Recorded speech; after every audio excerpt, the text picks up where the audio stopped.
Hello everyone, I'm Sukirti from Office, India's largest co-working network. Welcome to Thoughtcast, our podcast series where we connect with the creme de la creme of CRE experts to uncover what is shaping the world of work. I'm extremely pleased today to welcome our guest, Veera Babu. Veera is the Managing Director for Hyderabad and East India at Cushman Wakefield. Veera is an experienced CRE leader, having spent over 17 years in the industry. His penchant for business planning, operations management, and negotiations has earned him trusted partnerships with many leading occupiers, CRE stakeholders, and led his teams towards success over the years. Today, we are going to explore the Hyderabad CRE market with him and understand how flex workspace industry is shaping up amidst the changing expectations of occupiers. Welcome, Veera. Thank you for joining us. We are excited to have you on board for this session. Thank you so much, Sukriti, and hi everyone. It's a pleasure to be here in this podcast and look forward to talking to you.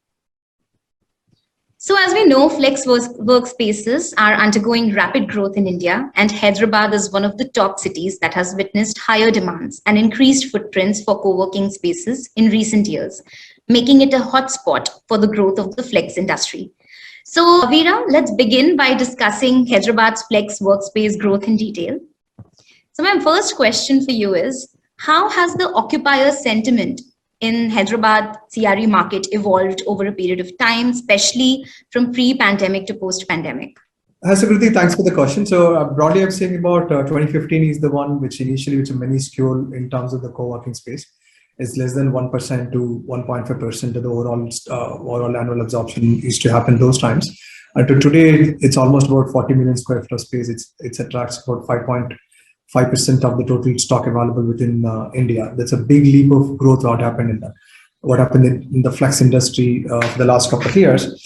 And we also trend pre-pandemic, the demand was reasonably good, but however, post-pandemic, the initial phase was a little bit uncertainty. The people were questioned about the sustainability of flex as being an offering, and then there's a big question mark on the demand whether they come back to flex ever. So, but however, within one quarter of post-pandemic, the things have changed and the flex has today evolved.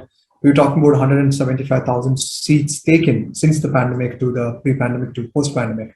That's a big growth overall. And again, Hyderabad is also taking the same growth pace. And we're talking about a 250 to 300,000 square feet of space. To today, we have a 5.5 million square feet of space.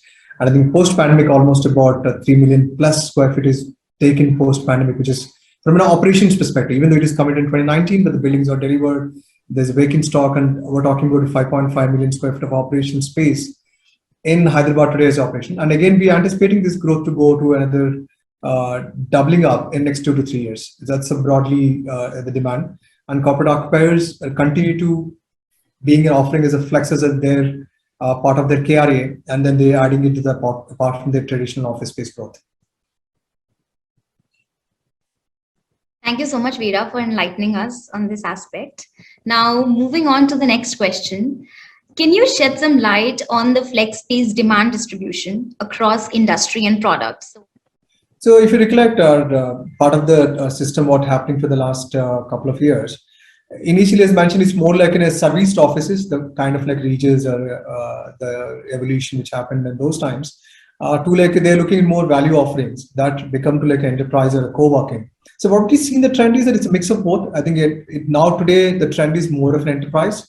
The ability for the corporate occupiers to operate the way within the smaller offices to ranging from like 100 seats, 50 seats, 20 seats, to like in a 300, 400 seats, or like in 1,500 or 3,000 seats. So the number is getting mirrored. I think people are ability to give the options by the operators are becoming much more wider from their value proposition standpoint.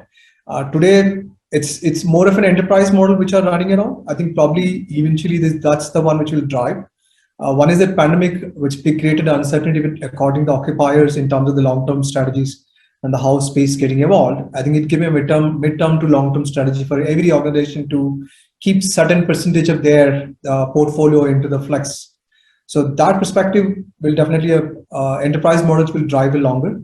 And at the same time, being the startup ecosystem coming up and it's going to span out more, you will definitely see the membership raise, the co-working options also will evolve. But I strongly feel enterprise will go drive in larger volumes, then followed by the uh, membership model or the co-working model. Okay. So you're saying enterprise is the one where we are going to see maximum demand coming from. Great. So my next question for you is, how do you foresee the future of Hyderabad's flex workspace industry in the next 2 to 3 years? And what factors do you think will play a pivotal role towards this? So typical to other cities, I think technology adaptation and the user experiences both will definitely drive the enterprise. So if you see that today you're bridging the gap of the corporate real estate or the facilities management role in a typical traditional office spaces. So the employee experience engaging, because they'll not have anybody to be in the system to talk about, and they're going to deal with the operator or the service provider which are handling the services. So the user experience, day-to-day user experience, and the service level qualities too will definitely determine. Technology usage is much more bigger. I think ease of seamlessly not talking to people, ability to come in and come out, go outside the office premises will become definitely a big change, game changer for anybody. That includes buildings as well. I think service providers are taking substantial space in the buildings. It gives definitely the experience from the building entry to the exit will make a lot of difference from the people how they approach it. So you're going to cater to a two-seater client versus to like a 3,000 employee in the same building. So the level of experience or the advantage what you need to give both has to be at seamless. So that will be the key driver for you to for a service operator to differentiate, and which will definitely enable them to change the dynamics. And second point I'm touching upon from the growth perspective, what we've seen is that Hyderabad definitely poised to grow. And if you see in the last 1 year, the vacancy levels available within those all the operators all completely dried out. Today we're talking about almost about 6 to 7 million square feet of potential growth from a flex perspective for next 3 to 4 years. That some of people are already taking spaces, getting vacancies are low, then they start negotiating for the buildings which are upcoming. So right now it is 5.5 million. We anticipate it going to 6 million in the next 3 years. So you can say an average annual absorption about 2 million square feet only in flex space. That looks quite promising. And you also touched upon technology and customer experience playing, important role in driving the growth of flex workspace industry. So my next question is actually connected to this. I wanted to understand from you that amongst design, technology, sustainability, etc., what are the kind of major innovations that the flex workspace players in Hyderabad market should focus on? So as I mentioned, definitely sustainability is the one key component coming on the ESG. The importance of ESG is going very high. The adaptation will definitely required for you to cater to the multinational companies to which you are working in that space. It's a topmost priority.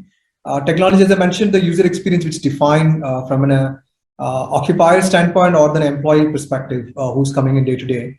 And both will definitely change the game or people which will come into your spaces. I think the two will definitely a much more needed need of the hour, how you think as an offering to the clients. Okay, great. Thank you so much for answering that.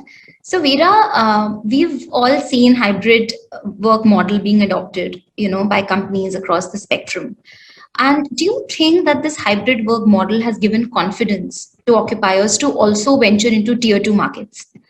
And do you think that flex workspaces will play a significant role in driving this transition from metros to tier 2 markets for even large occupiers? Yeah, I think if you go back and see the industry trend pre-global financial crisis, the tier 2 markets in India has picked up a lot of momentum. But however, unfortunately, it could not take up the biggest. Once we hit the global financial crisis, that a lot of the tier 1 cities able to give the cost arbitrage within those markets. And again, retention of talent pool and all become a challenge for those companies. But today, the pandemic is posing a different growth opportunity for everyone. The companies also start experimenting with a lot of talent is moved to the rural areas, and then the tier 2 again coming as a point of conversation for almost every corporate right now. And what we see in the trend is that it's too early stage to think about it. But there are people which are available or operational in the past in certain pockets of tier 2 locations within India. And second, now every company is relooking at where the talent is sitting. I think whatever the means, I think probably we may not get about 30% of the current strength coming back to office it end up in hybrid. Those hybrid will maybe poised growth factors for these tier 2 locations, which is a most critical element. But biggest challenge for tier 2 is that availability of real estate, because the base buildings itself is required, and right now it is sitting at a smaller basis. So I think this is definitely a second wave of evolving the tier 2 locations, because what we see in the trend, a lot of corporates is talking about testing those centers in tier 2, like 150 seats, 200 seats, or 300 seats kind of a range, which they're talking across multiple locations, experimenting it.